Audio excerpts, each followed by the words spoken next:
શ્રીમદ ભગવદ્ ગીતા અધ્યાય 13 શ્લોક 7-8નું પઠન કરીએ, પછી તેનો અર્થ સમજીએ. શ્લોક 7.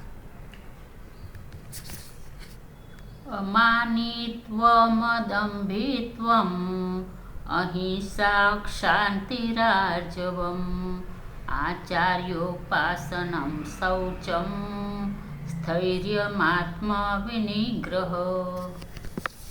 અર્થાત પોતાને શ્રેષ્ઠ માનવારૂપી અભિમાનનો અભાવ હોવો.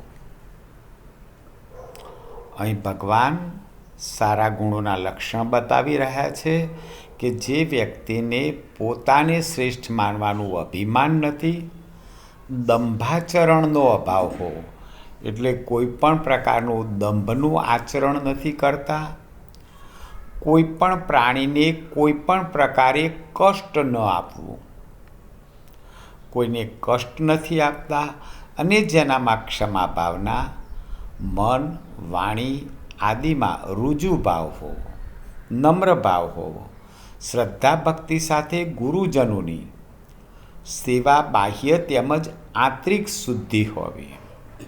હવે બાહ્ય તેમજ આંતરિક શુદ્ધિ એટલે શું?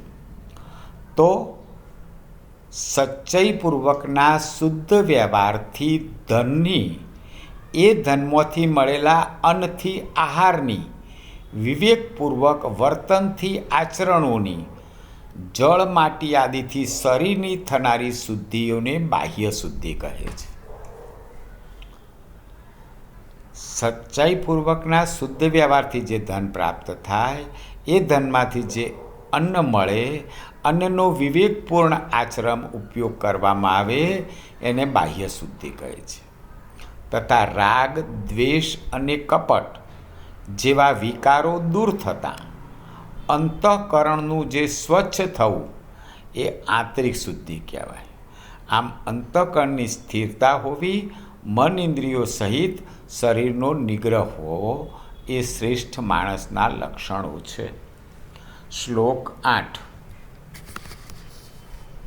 ઇન્દ્રિયાર્થેષુ વૈરાગ્યમ અનહંકાર એવ ચ જન્મ મૃત્યુ જરા વ્યાધિ દુઃખ દોષાનુદર્શનમ.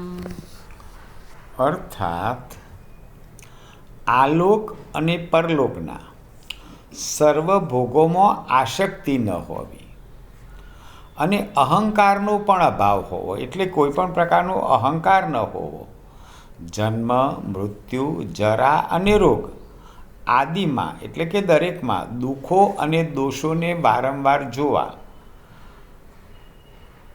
એ શ્રેષ્ઠ માણસના લક્ષણો છે. જય શ્રી કૃષ્ણ.